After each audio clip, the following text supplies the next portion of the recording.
ஆதியாகமம் 12:2 உன்னை ஆசீர்வதித்து உன் பேரை பெருமைப்படுத்துவேன், நீ ஆசீர்வாதமாய் இருப்பாய். தேவஜனமே, இங்கு ஆபிரகாமுக்கு தேவன் வாக்கு கொடுக்கிறார்.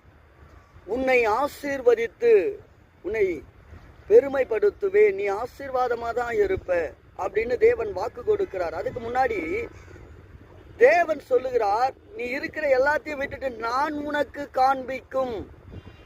இதை நீங்க புரிந்து கொள்ள வேண்டும். தேவனுடைய ஆசீர்வாதத்தை பெறுகிற ஒரு தலைமுறையாய் வாழ்ந்து கொண்டிருக்கிற தேவ பிள்ளைகளே, கர்த்தர் உங்களுக்கு கொடுக்கிற, உங்களுக்கு காட்டுகிற பாதையை பின்பற்றி விசுவாசத்தோடு தேவன் சொல்லிட்டார், அவர் செய்வார்.